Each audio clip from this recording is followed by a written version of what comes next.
Good evening, everyone. Welcome to today's live. Today I'm joined by the lovely Hungani, and we'll be talking about an amazing topic that's very close to my heart. Oh, I'm just waiting for him to join, and then I'm also just waiting for everyone to join, and then we will get started. Hi, welcome. There he is. Hello. Hello. How are you, my bestie? I'm good, bestie. Are How are you? people allowed? Are people allowed to know that you are my best friend, and you're not their best friend? I'm gonna actually start the conversation with telling everyone how you became my bestie without even knowing that you were my bestie. But I just want to say welcome to everyone who's joined. And I also want to say welcome to you. And thank you very much for joining me. I was just switching off my Bluetooth on my laptop because then the AirPods get confused. Hi, everybody. Hi. How are you doing? How was your day today? How was your week? Hungani? How was my day? Yes. My day it was good. Mm, Yeah, it started off a bit slow, but I managed to get like the stuff that I wanted to do done. yeah. And yeah, I feel like it was a good Friday, not too busy. Uh, yeah, it was a good day, nice and relaxed. Yeah. Yeah, I actually didn't think about it. How was your day? Mine was weird. It was weird. There was a lot happening, but not a lot at the same time. I had to move from a few different places. Oh, my connection is doing its thing again. Are you It's still there? okay, we heard you. Oh, Yeah. you heard me. Mm. Perfect. Okay, but I'm good. I'm all right. If it continues doing this, then I'll have to switch to mobile data because my Wi-Fi can be silly sometimes. Okay. But to do some intros, we are joined by my bestie, Hungani, who became my bestie, just so everyone knows how I became Hungani's bestie, or rather how he became my bestie. We were at an event, so we do mental health advocacy work together, and we were attending a Rick Foundation event. And lo and behold, there's Hungani sitting next to me. I'm like, "How, bestie? Come sit next to me." Like, who, me? And then the rest is history. I mean, we've done some work together at October Health, which was previously known as Panda. And he used to do a lot of sessions for us, speaking on men's mental health.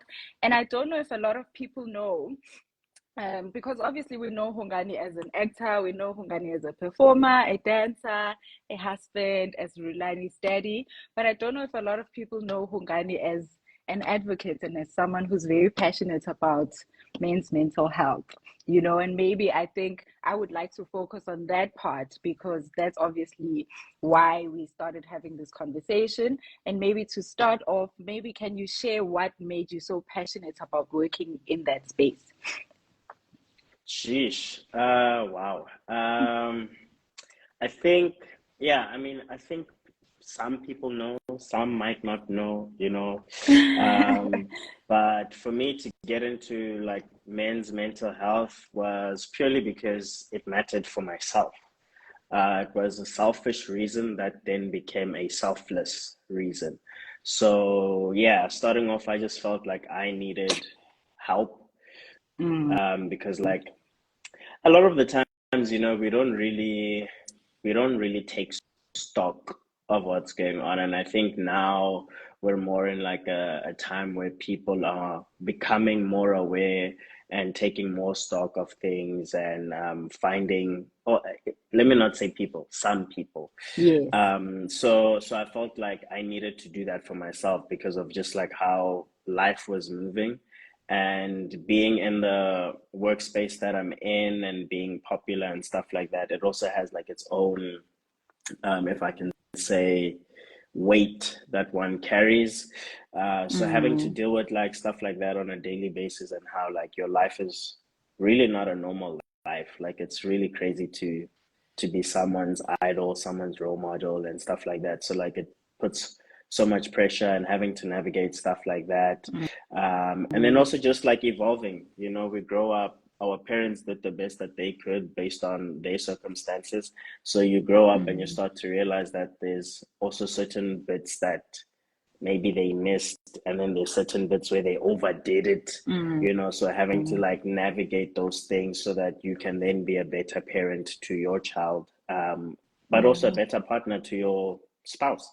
So yeah, that's essentially why. Because yeah, I feel like when it comes to us men, guys, boys, a lot of the times we neglected, um, mm, and the conversation is really more focused to the woman, to the girl, and yeah, we kind of stay lurking at the back, and just seen as like perpetrators, but we never really get a chance to speak. And even when you do speak, then it's like it's seemingly as if you're justifying things when you're actually just trying to have a conversation, you know.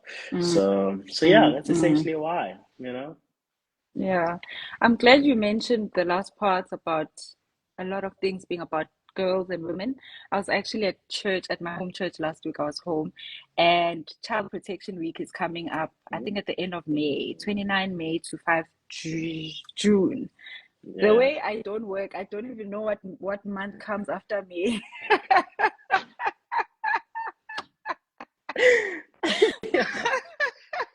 Okay, so we It's we were June. asked. After May, it's June. I almost said Jan.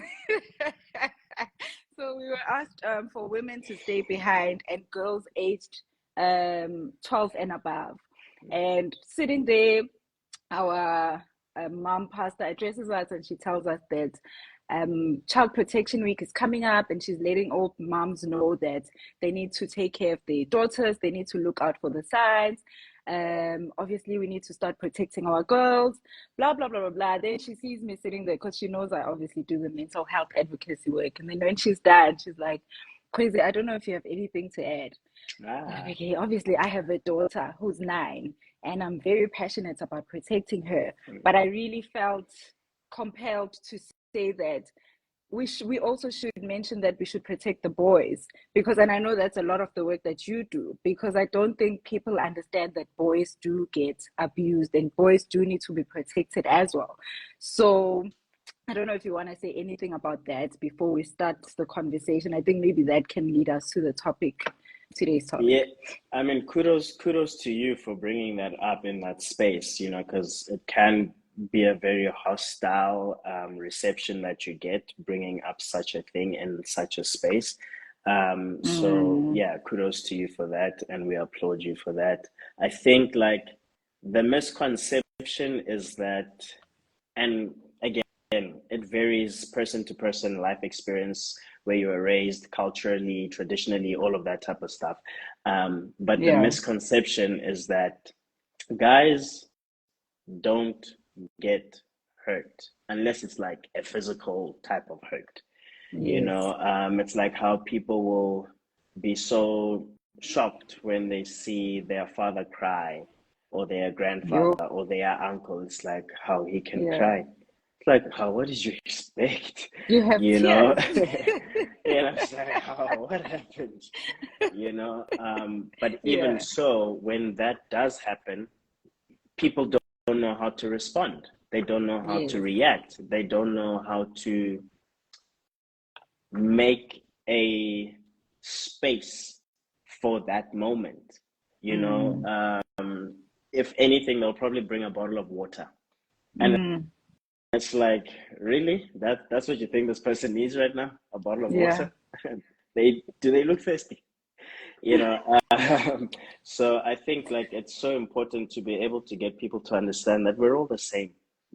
Yes. Gender this, gender that, we're all the same. And if we can understand that, it actually then helps the protection week, protection month, 16 days of activism. It helps all of these things, because then we're able to actually deal with root causes.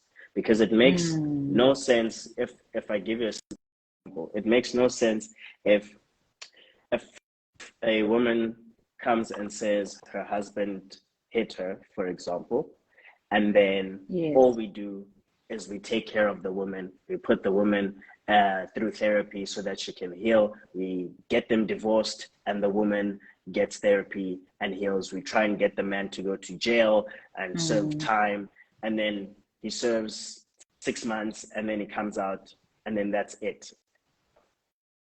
Who has been helped? Okay, the woman has been helped. Mm. The man's going to get into another relationship. He probably Mm. experienced some things when he was locked up. You've just amplified whatever was there to begin with. So Mm. why don't Mm. we look at both people and cool, if they really cannot restore their relationship, then they will separate. But if we can first is figure out what are the causes, what's happening, what are people's childhood traumas. There's something called the ACE test. It is adult childhood adverse something something. It's the ACE test, ACE. I'm getting it wrong right now. But anyway, so this test Let's shows call you. Martin. Yeah, he loves to talk about the ACE test. So this test shows you what people are kind of like inclined to dealing with in life later on based on how they test scores. So if you now can Mm. deal with both man and woman, have them do that test, then you can get both man and woman through some therapy, some psychologists or whatever the case might be, and actually get both of them to heal. Whether they reconcile or not is another thing. But the point is, let's help everyone. So Mm. yeah, that's pretty much my point, and I think it's so crucial because then we're able to see a better change in society other than just a continuous cycle because we help one gender and then we lock up the other gender, then that gender gets released, continues the same cycle because he got hurt in the place where he was locked up and he's more angry than he was when he went in. So Mm. now, uh, so yeah, I think it's just like we just have to look at everyone and be like, cool, everyone needs help because that's just life. We all go Yeah. through it. Yeah, that's true. I'm glad we started there because before we have a man, before we have a dad, we have a son, we have a daughter, before we have a mom. And I think either we focus too much on the beginning and then the end was like we like, are you an adult? You can take care of yourself. Or we focus on the end and we don't look at the beginning and the childhood traumas and the childhood experiences that we've gone through. So maybe to segue into our conversation of the day, which is understanding African fathers. I think my first question to you is I'll make it a two-part question. What, according to you, what is the difference between a father and a dad? And then how has your relationship with your father been like? Um, I'll start with the second question and go back. uh, That's hey, okay. Casey.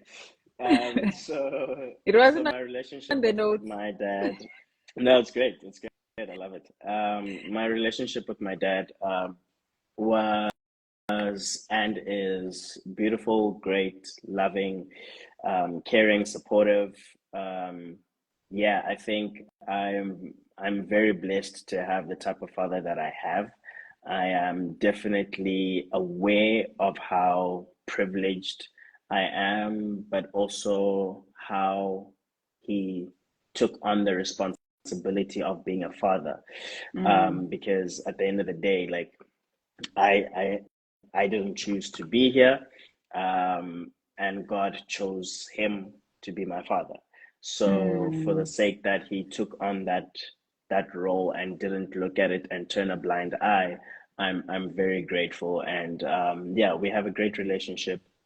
In my younger days, it was great. In my adult days, it's even greater, because I think now what's made it better is the fact that I'm also a father. So there's certain mm, things that I'm learning through being a father where I'm able to give my dad more grace. where I'm able to understand him more and why he made certain decisions that he made when I was still young. And also just like the fathering choices that he made. So I'm definitely like at a very good place with my dad, and I'm very happy and proud of that. Could it be better? Of course, you can always get better. But yeah, I love him and I know that he loves me. So yeah, difference between a father and a dad. You know, to me, to be honest, those are synonyms. Yeah. Those sound like they are interchangeable. Even when I was explaining about my dad now, I kept saying father, dad, fathering, dad. So to me, those are interchangeable. I think where there's difference, and I don't know if this is kind of where the question was coming from. I think there's a difference between being um, being a father and fathering. So Mm. the father part is based on the fact that you've got a child, you know, you and somebody else, hopefully your partner and not just some random person, happen to do Mm. the thing and now you've got a child. So you're a father. Happy Father's Day. Yay. Whether you're Yeah. involved or not involved, doing or not doing, oksalayo, you're a father. Mm.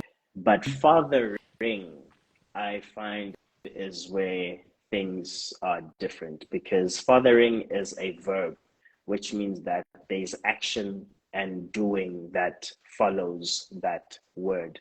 And I find that it's challenging to know how to father. When someone says, Mm. how do you father?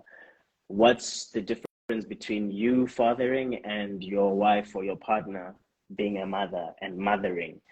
Uh, it's Mm. difficult questions to ask. It's difficult questions to answer. So that's something that I had to spend a lot of time with to try and figure out how am I fathering Rulani if I was Mm. not here by virtue of death, for example. Mm. Would there be a Mm. gap that would be missing because there is no longer a Hungani to father Rulani?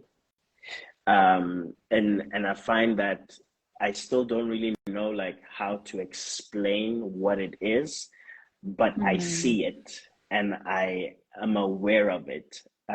There's just certain things that me and her do that she's never done with her mom. Oh. And it's not to say that she doesn't have, the mother doesn't have the ability to do it, but it's just not Mm. something that was either something she felt like she wanted to do or was encouraged to do or didn't see her mother do it or whatever the case might be, all from a societal kind of standpoint. Like for Mm. example, people have the assumption that you can't be rough with girls. Ye- I am Yes. so rough with my girl. Ah. because because like even when you read the science of being rough with children, it's actually very good for their brain and for their bodies. So why Mm. be rough with a boy only and not rough with a girl? Honey, are they both not growing up to become adults? You know, Mm. so you pick up the boy, you throw him up into the air, and then you toss him onto the bed. But then the girl, you throw her into the air, and then you lay her down onto the bed. Hi, bo. They're both they both weigh 10 kilograms. They both came out of the same womb. Like, what are we Yeah. doing? You know, so yeah. So I just think like fathering is a verb, and it takes time to kind of figure that out for yourself. I don't think we'll father the same as fathers, but there's definitely a learning that can happen through exchange of like, man, how do you father? You know, what are Mm. some of the stuff that you do as a father that you identify with? So yeah, I think that's my answer to that question. I like that. I think I see it as that as well. So I asked my daughter, I'm like, Tando, according to you, what is the difference between a mom and a mother? Oh, Like, it's the same. And she's like, actually, wait. A mom is a young mom. So like you are a mom, but Granny is a mother. It's a mother. Granny is your mother, but you're a 5 out of 5. mom. Anyway, before we continue, I just want to address this question that someone just sent to us, and then we can continue. As he says, "Hey guys, my dad is very, very stubborn and arrogant. How do I get him to listen to me in general?" I think, speaking to I'm assuming that this person is round about our age, maybe younger. Yeah, I'm assuming we're of the same generation. Yeah, And your mother father age, would not. be, I mean, mom. oh, what do you Sorry. mean? Yeah. Oh, yeah, Sorry, I yeah, meant yeah, yeah, mom yeah. age, Yes, not yes. mother. Mom age, Yeah. not mother age. Yes. So I think like with how some of our parents think when it comes to like Mm, this question of stubborn and arrogant, they are sure of things. They have lived mm, and they are sure. They know. mm, And it's either this or that. So when it comes to that type of engagement and that type of experience with a parent, for me, I find that communicating in the way that they understand and they reason with is the best way to unlock conversation and communication. Because, for example, I wanted to study abroad, and my parents were like, dude, what is this? No ways, how, impossible. But mm, I knew because both of them are self employed, they entrepreneurs, have businesses here, businesses there, businesses there. So if I bring paperwork with mm, research and sit them down as if give me team, because vele give me team, and I show them that this is where I want to study for these reasons, and I list the reasons. Based on this, this is what the possible outcome could be. If I go and study there, these are the different places where I could stay. These are the different rentals that I could possibly pay. If I go and live at one of these places, this is the type of transport I can use. If I'm using this type of mm. transport, this is how much it would cost. If I Yeah. live in this area, this is where I can go and buy groceries. So literally, like I made it a whole thing as if ke project ke tender. And after that whole meeting, they were like, okay, sharp, we'll consider, but just give us some time. And lo and behold, I ended up going to study because I spoke in a language that they could understand. I didn't just say, no, I want to go study acting abroad. It's the best place to go and study. You guys don't Mm, love me. You don't want me. You don't listen to me. I've been saying this for the longest of times that I want to go do this. I actually spoke in a way that they understand. And it's unfortunate that that is the case, but it's also mm. fortunate that we can identify that and then act on it so that they can hear us. Um, and once we open that door, we then gradually can adjust and then we find better ways to communicate.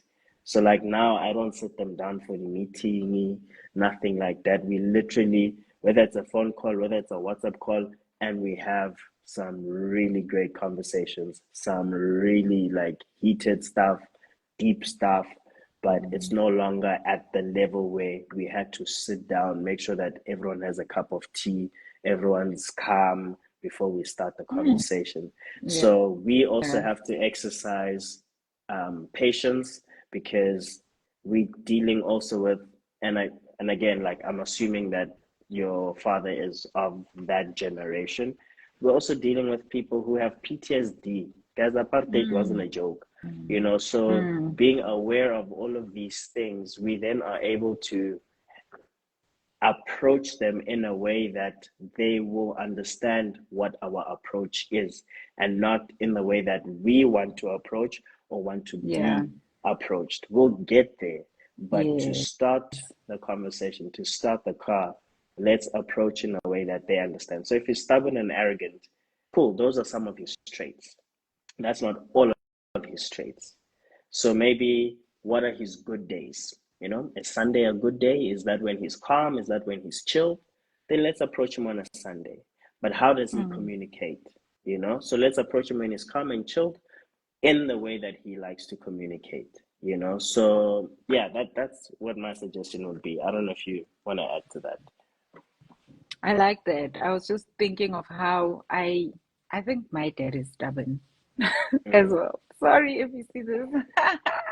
But I think for me that is what has worked for me. It's knowing which day is, or rather day or time, and even doing it in a way that suits him rather than doing it in a way that is going to work for me. I think it makes sense. And I was talking to someone I'm having a conversation with on Monday about communicating with impact. And I think even mm, outside of dealing with someone who's arrogant and someone who's stubborn, I think in order for us to communicate effectively, I think it's best to just communicate in a way that will work for the other person, because it's pointless me having a conversation with someone who doesn't understand how African culture is and not even trying to explain it to them, but thinking and hoping that they understand what I'm trying to say. So I think yeah. you have explained it It's the properly. same thing as love languages. You want to be Yes, loved the way you want to receive it. So not exactly. just in J&J. So same thing goes for communication. Mm. Okay, there's another question. Oh, did I lose it? How Okay, I'll read how it come I after. can't see this? Oh, there we go. I see Can them you see now. it? Okay. Yeah. Okay, cool. But you We'll read can this do it. one. Cool. We'll read it after. I just want to start off with this topic. So I've heard that when a black man or guy or bro becomes a dad for the first time, something happens to his body, his mind. I don't know what it is, but there's just obviously something happens to us as moms. We become pregnant. There's a lot of hormones that are affecting us, but the dad gets affected as well. Can you take us through the changes that happen in a guy's body and mind when you become a father, maybe for the first time, and then also throughout the journey of being a dad? I, I don't know, like, on a scientific level Yeah, what the yeah, changes are. Like, I know, like, for example, one for like a woman is that your brain changes, and yeah, it's just like, yeah. it's amazing. It's like Mm. miracle. So on the guy's side, I don't know what it is that changes on a scientific level, but there's definitely a psychological and emotional change. Um, in the sense of like uh, an immediate attachment builds and grows and is founded Mm. during pregnancy.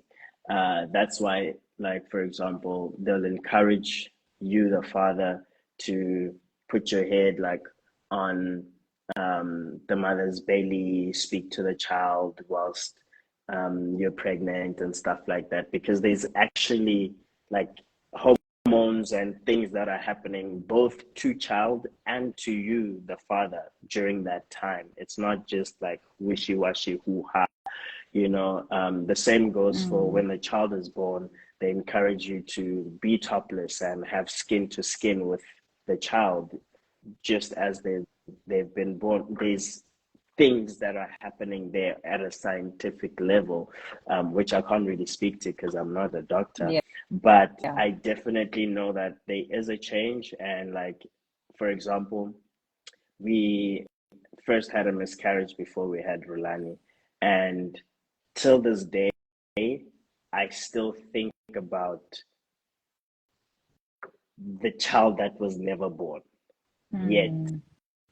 that it wasn't, I mean, we had a miscarriage at about 8 9 weeks, and Mm. technically that's still very early, but Yeah. I can talk about it now and probably still cry because the attachment was there.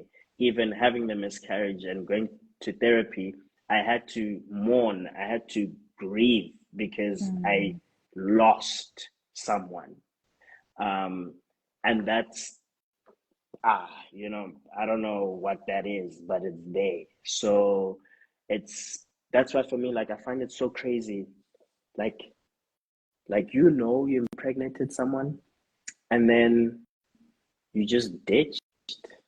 Like, I can't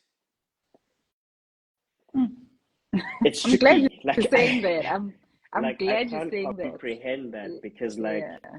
when I just yeah, like it's just but also I mean we can get into the psychology of a man and all that kind of stuff, but it's just so are you telling me like on a day to day you don't think about I wonder what my child looks like or is doing or is eating or is wearing, Mm. where they sleeping. Yo, Shem, I was strong. Me, I'm not strong if that's the case. So yeah, I don't know scientifically what the changes are, but there's definitely a psychological and emotional change. Yeah. Did you have Yeah. morning sickness, Nah, secondhand morning sickness? physically, I don't think it's often that Yeah. uh, a man gets those, but it does happen. Because I spoke to the gynae about it, the gynecologist, when we were pregnant, and it is something Mm. that sometimes can be shared between the man and the woman, but it's not an often thing that happens. So yeah, I don't have any morning sickness. But to be honest, my wife also didn't really have much morning sickness or anything like that. She had Mm. Oh, nausea, but that's not nice. like hectic, hectic. Yeah. Yeah. Okay. What did I want to say? Oh, I wanted to say I'm sorry about your experience, but I'm glad that you are able to speak about it openly because obviously we know that the more we hear people share their stories, the more comfortable, hopefully, it is for us to share our stories.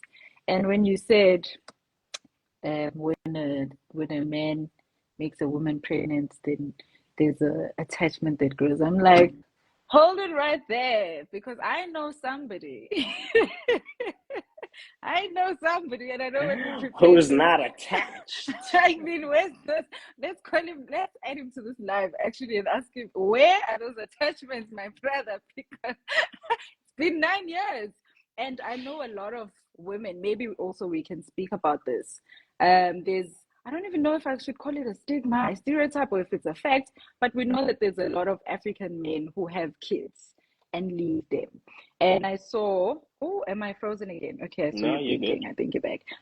I saw that you had posted that poll of people to let you know if they have present fathers, if they have absent fathers, if they have a dad who's not present, and all those things. And I think it's interesting how the dynamics of African dads are that interesting. Either he has kids in, like, I have so many siblings. Like, when someone asks me, how's your brother or where's your brother? I'm like, which brother? Because I have plenty. I mean, I lost a brother last year, but I still have, I still have Oh many. man, condolences. Thank you. So I think maybe let's speak about the dynamics of you've mentioned that there's the attachment, but let's leave that aside. The dynamics of the different types of fathers that we have in our cultures. You know, And yeah. uh, to become a parent is scary. Mm, And I mm, don't think we account for that at all when we talk about absent fathers. And again, I'm not here to justify anybody's actions, yes. but the conversation has to be had. Mm, And I'll mm, give you an example. You have someone who, let's say, their father was not around, and that was due to death. Um, mm, father died very young. Maybe the person was 4 years old. So technically, they grew up without a father. Mother never remarried or anything like that, never dated anybody else. So there was no stepfather. So mm, basically, grew up without a father figure. Maybe in the family, there's uncles, but it's not really uncles that are involved enough to become role models or father figures. So technically, you grew up without a father. mm, And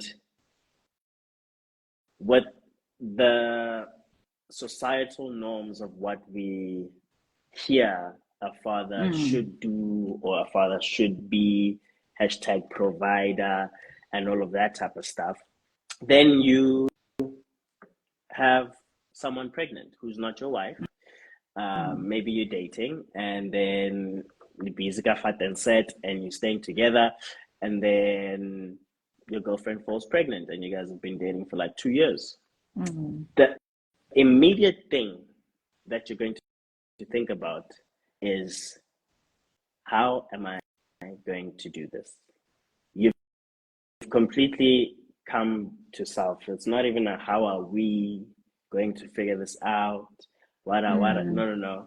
You put all the pressure on yourself. Even for myself, it happened. Mm. And I mean, I'm a little more woke than not, but the first thing that happened was, yeah, I need to get another job. Okay, maybe if I can thingy that, and then okay, no, but I can't do that because of time. Like, I literally started to stress so much until the point where it was actually crippling me, and I couldn't even do the things that I was doing at that time.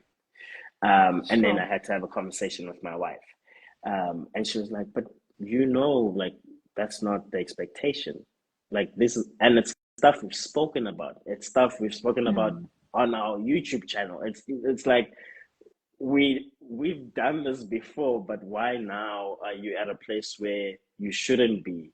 Mm. But it just Mm. happened, and I literally couldn't control it.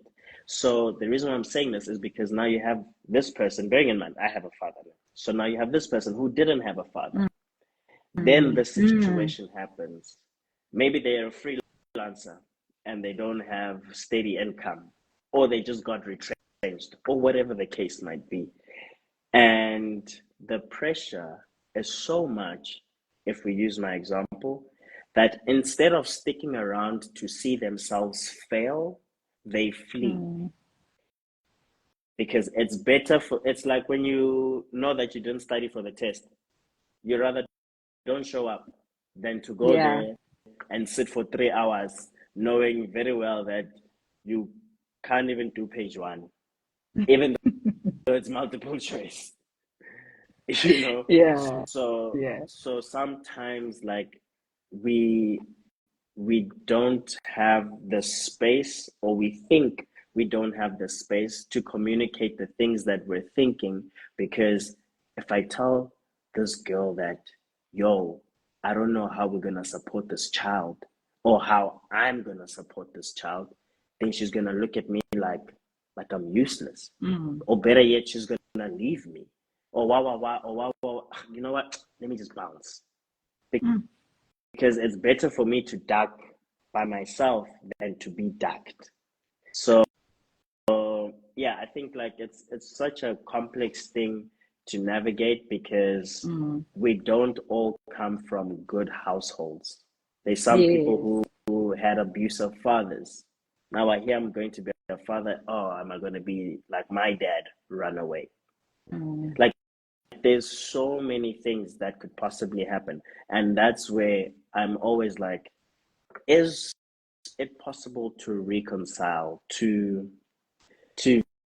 try and get the relationship back, whether it's with father and child, father and mother, just so that healing can take place? And if Mm. that opportunity is there, it's a win, because it's so important for the child to have both parents. So Mm.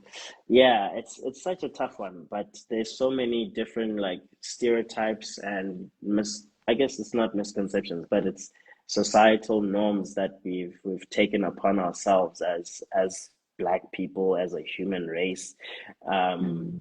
when it comes to providing. Like you mentioned, the whole Instagram thing. So I put up a poll, and I asked, one of the questions was, um, how do you know, or how did you know that your father, yeah, how do you know that your father loves you or loved you?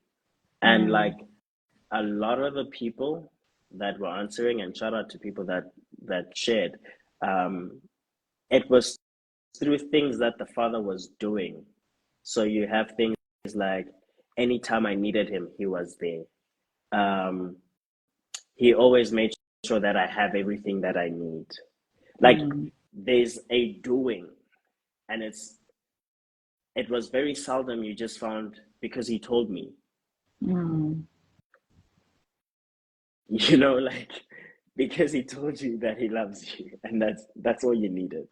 But Mm. we also, as children have to ask ourselves, and I mean, it's tricky because you grow up and you're raised in that way, so you think in the way that you were raised. But once you're at a place where you can think for yourself, is like, what does love look like from your father? What if your father didn't have any money?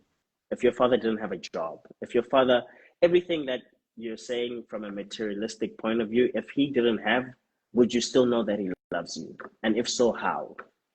Mm. So same goes for the father that is absent. Like you, if you never got to know why he left, you genuinely don't know. Do you get what I mean? Like Yeah.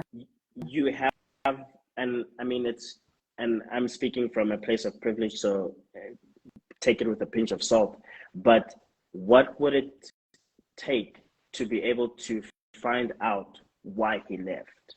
Because then that can give you an opportunity for forgiveness. It can give you an opportunity to embrace your father. It can give you an opportunity to build a relationship. You know, there's someone who commented on the poll and said, because I had the questions that I had were present father, absent father, present father, but feels absent, and father passed away. And someone asked and said, next time, please add absent father, but reconciled. Aww. And, you know, it took me so back, and I was just like, wow. Wow. Sure. And that's that, because you find out you went out, searched for your father, found him, only to find out that it was actually your mother stopping him from seeing you. Oof. These are things that happen, you know. So, and because of like culture and stuff, we're so quick to disregarding the father based on what the mother says. Yes, that's And true. sometimes there's value in that, but sometimes there's no value in that. Because at the end of the day, utata ko. You know, so yeah, so for me, I'm just like, if you don't know why he left, you know, Yeah. this, I mean, we also have things where, like, I don't know about your guys' families and stuff, but black families are secretive, man. I mean, maybe it's all families, but we're filled with secrets. So jiggy jiggy, you don't even know that your aunt had 5 different men. That's why all of your cousins don't look alike. When you think they all have the same father, but all the fathers are not present. How? Then later on in your adulthood, then you find out, oh, it's, oh, lo, Ndlovu, lo, Usmanga, lo, and you're like, hey, bo. So in that mix, now the mother, protecting her own pride and her own ego, doesn't share that, abo baba la baningi. Salad. It's a lot, you know, and that affects the Yeah. children. So I think it's just so important for us to get to a point where, as difficult as it may be, we have to make those decisions and say, cool, I'm going to um, find or search for this man and figure out, because no one's telling me the truth, and figure out what happened, you know, because even, for example, another study says that when a woman gives birth, it takes roughly about 2 years for her hormones to get back into balance and she finds herself again. In that 2 years, that's when people split the most. That's where breakups happen. So if you break up before your child is even 2, but we broke up actually because her hormones were imbalanced. And when her hormones are imbalanced, it causes a whole bunch of things which you didn't know how to give space for. You didn't know how to be patient for. You didn't know how to navigate. Communication wasn't working. We were fighting all the time. It was this, it was that, it was this, it was that. So then you split up. But now you never see your child. Your child is now 14. Knowing that you left. Knowing that you just ditched. Like, you woke up one day and you're like, nah, I've had it. Mm. How? Mm. But actually, if you came back, sit down, and actually talk about it, it's like, of course, it was a challenging time.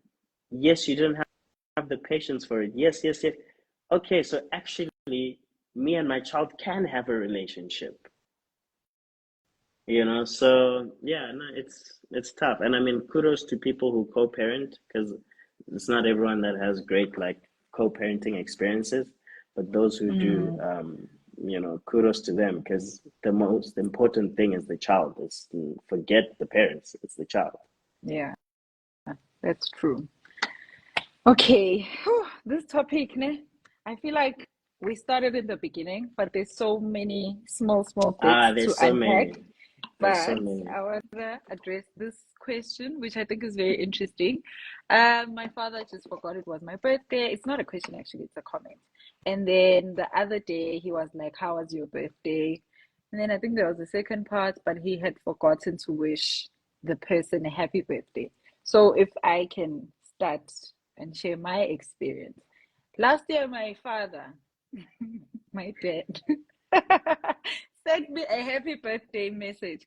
Was I not sure? I was driving on that day. I remember I was driving. It was a weekday, but I think I took half day and I was driving to dinner with my friends. I'm like, huh? Happy birthday, happy birthday. I think that was it. I was like, wow, he knows and I was turning 30 last year. I'm like, oh my gosh, he knows my birthday. He remembers. This is interesting. I don't know if I feel happy. It was so confusing and complicated. I'm like, okay, should I take a screenshot? Because wow, this is very interesting. I never get happy birthdays. I'm the one that usually, even when I was a child. So my parents divorced when I was in grade three, I think. So even when I was a child, I would be the one to call and say, because I lived with my mom, it's my birthday today. And then he'd be like, oh, okay, I'll bring you cake money. But it's never been like a happy birthday type of thing.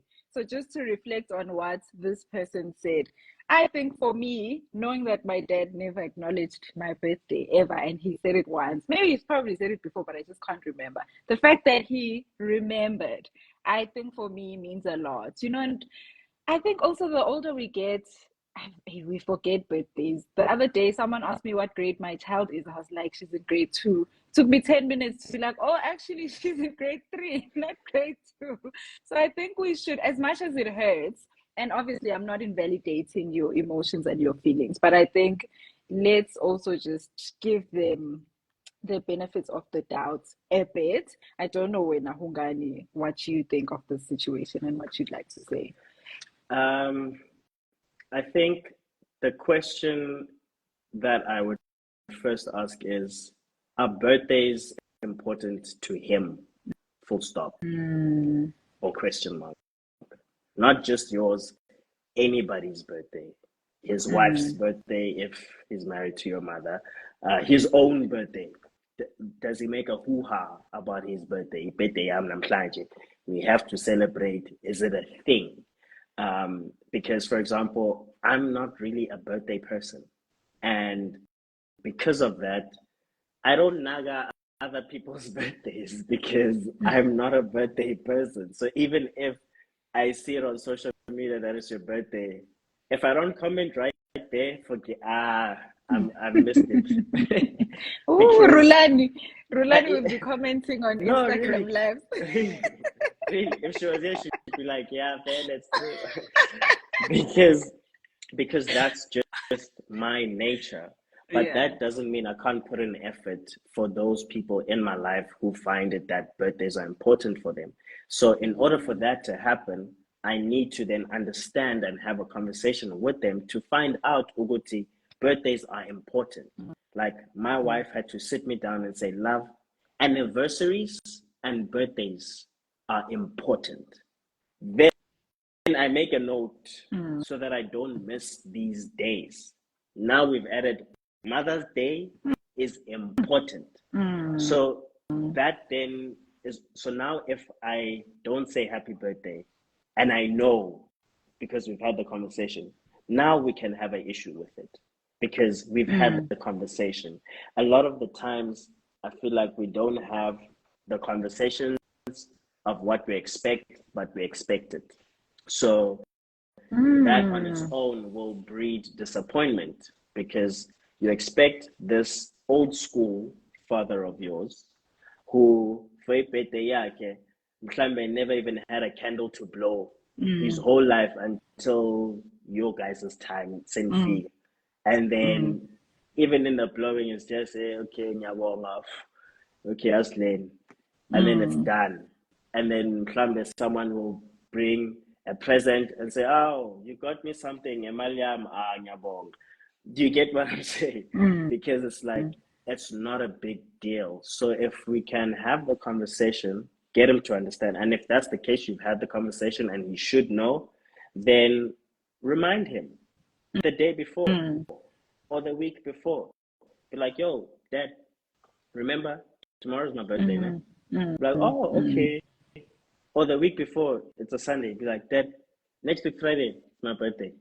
Because sometimes we're also like, it's also almost like we want to catch them out. Yeah. Like, you know, he's so busy, it's hectic, but it's like, I'm sure he's going to forget. And then he forgets and like, yeah, very. And it's like, no, just tell him the day before. It hurts nobody to tell him the day before. Then, in fact, maybe he can put in extra effort instead of just sending you a text, happy birthday. He'll send you a text, and then not forgetting there's actually something. How nice would that be?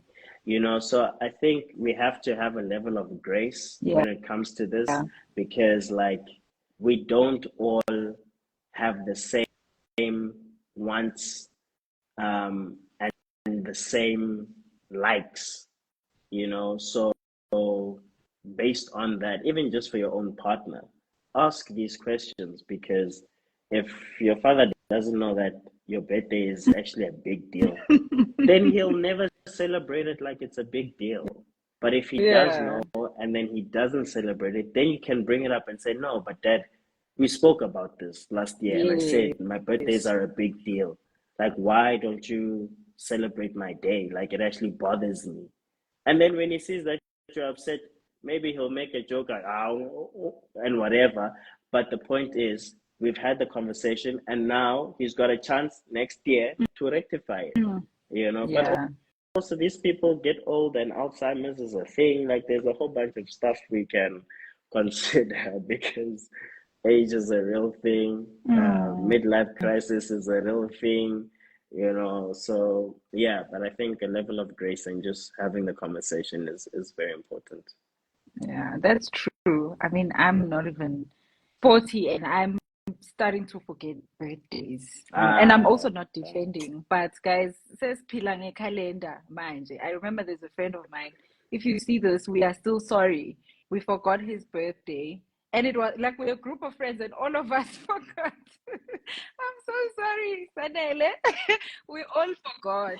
And I feel like even me, I'm till sorry for today, them. dude, till On their today, behalf. you know, it's still like, I'm sure we still feel guilty. So this year we were all like, we are going to make sure calendar. We all like, hey, did you see the date Sanele went today? to Dubai. Yes. So I mean, if I think we should really give people grace, guys. There's a lot that happens, especially with our parents. They're old. We've been birthdaying. I feel like even for them, it's like they don't think it's a thing anymore. I mean, you've been birthdaying for how many years? But I like the fact that you said we should remind them because, like me, I was shocked, but I used to do that, you know, and when I used to do that, he would acknowledge it. So I know that it worked. So maybe for him, I'm having a revelation here. When I stopped reminding him, he was like, oh, okay, shooty birthdays are fine. We don't celebrate birthdays anymore because We've she's passed not saying that. anything. Yeah. I get not to see how cool. Like, things change. But even you, the person who just asked the question, 5 years from now, you could not care less for your birthday. Do you get what I mean? So it's like, yeah, we grow and it's just remind them. Just remind them. Yeah. Okay, cool. So before we read, I'm going to leave this very deep question. I think a lot of people feel the same way as Tapsile feels. I'm going to read one last question. Obviously, there were others, but I like how the conversation went. I'll do this one and then we can address the supporting kids one. So, how can we break down barriers and encourage more discussions about mental health in the African community, especially with fathers and sons and in general having these type of conversations? I think a lot of the time our parents don't really know what mental health is. Yeah.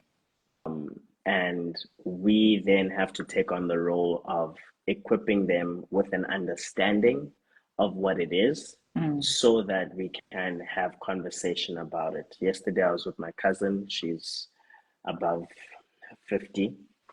And she was saying to me, I don't know what mental health is. Like, what is it? How, when someone says depression, what is that? When someone says anxiety, like what am I supposed to do? Like what is that?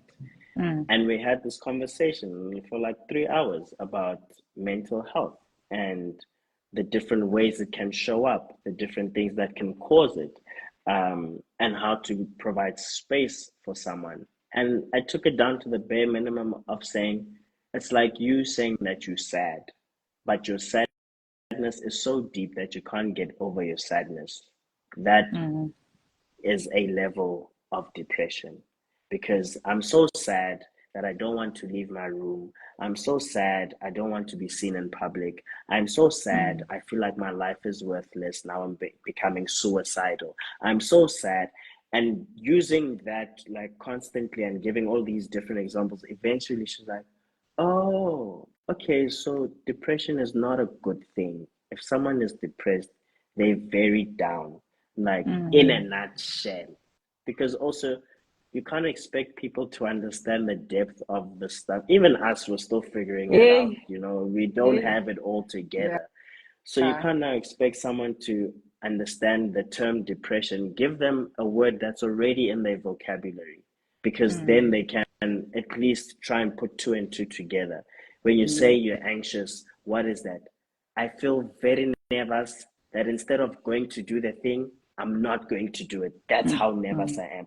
I'm so nervous about tomorrow that I don't want tomorrow to come. I'm so like, it's words that they understand, and just try and amplify it. So having the conversation starts with, for me at least, using vocabulary that our parents know, so that when I come to them at a certain point, instead of saying I'm depressed, I'll say I'm very sad, but I'm so sad that one, two, three. I'm so sad that I feel like even if I wasn't here, it wouldn't make a difference. Instead of saying I'm suicidal. And this again, like, its onus again goes back to us, which obviously, if you're that person dealing with those challenges at that time, that might not necessarily be the first thing you're thinking about, like, let me communicate in a way that they can understand. But right now, we're talking about spaces and families where we just want to have the conversation to educate each other. And Yeah. let's do that in a way that they can understand. It goes back to that first question of the being stubborn and arrogant. Let's speak to them in a way that they can understand. I mean, my parents, we had to have a conversation because they were like, what is this thing that you do with Matrix Men and wada, wada, wada? And getting them to understand that, no, if you were to go to a rape crisis center, you see pictures of girls and women. You don't see of boys and men, but we also get raped. Like, oh yeah, I never thought of it like that.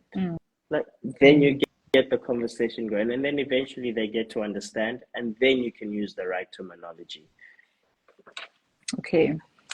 Yeah. We are running out of time. I know you need to go, but Indeed, I wanted we to mention are. If you're gonna be in Soweto, I must see you at Soweto Theatre. when Gig Guide, what time? Now it's 7 o'clock.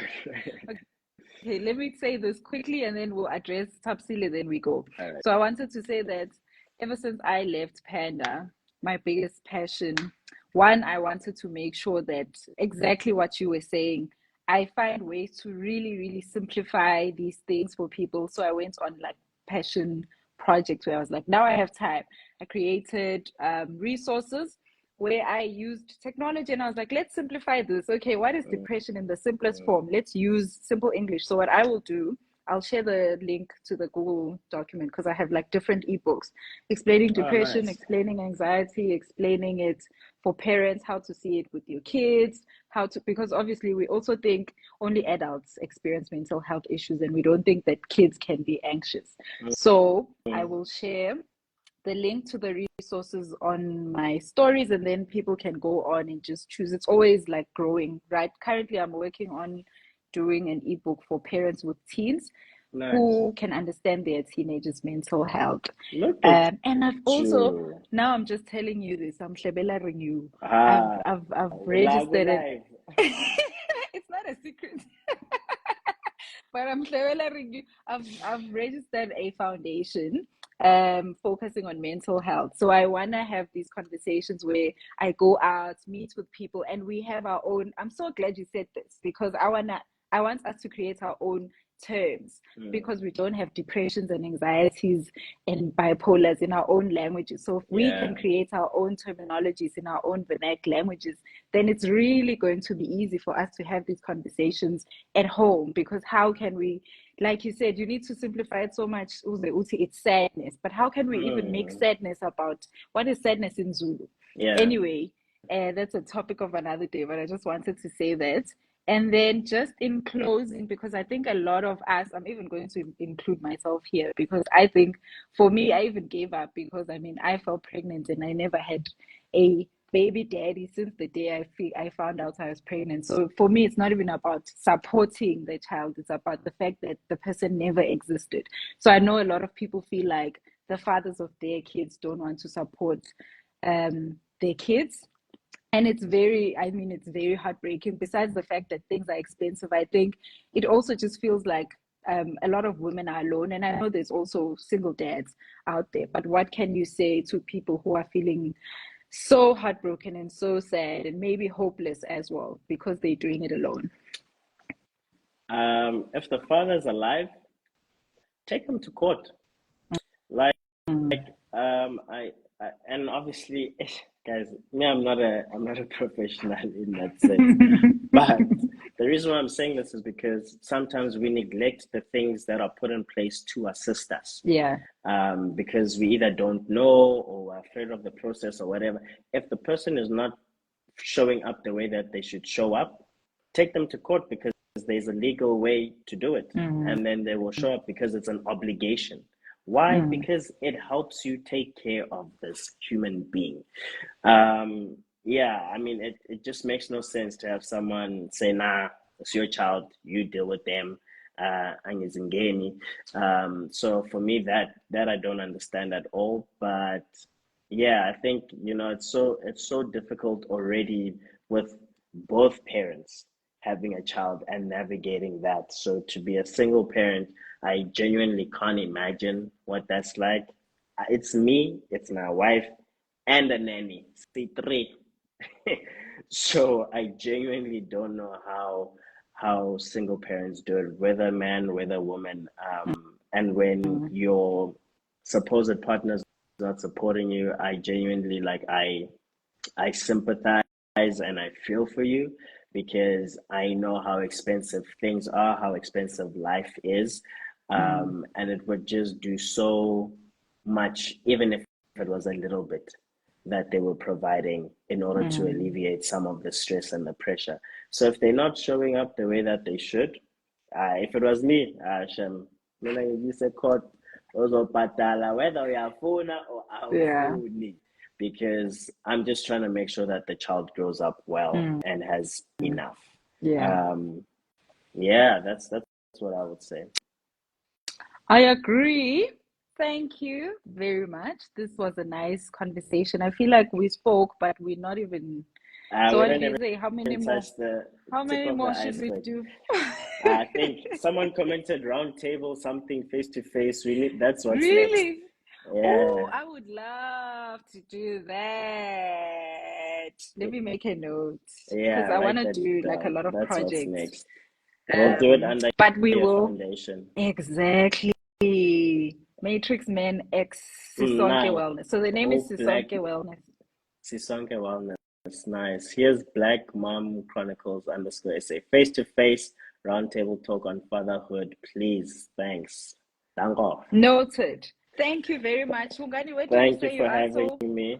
the Uh, heartbroken I'm people can come and be happy. no, I'm going to watch a theatre production which is done by the National School of Arts at the Soweto Theatre now. Okay. Yeah, I think it's just so important to support our youngins.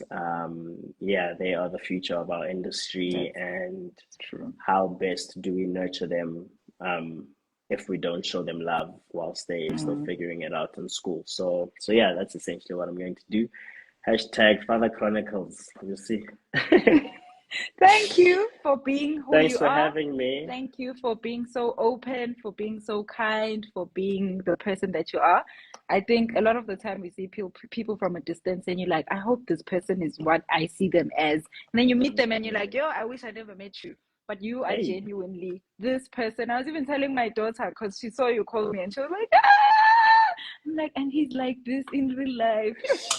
So thank you for Nah, being the thanks for person you having are. me. And we will talk. I think we do need to have a part 2, maybe, and a part 3 where we unpack the different types of fatherhood. And maybe, like you Sure. said, maybe I think we can even open up requests because I've been seeing people requesting, but because we were having a Yeah, conversation, we didn't include them. So maybe the next one can be more interactive. for Thank sure. you to everybody who has joined. And Hungani, drive safely. We will speak Thank soon. you. Sure. Bye. Bye. Bye.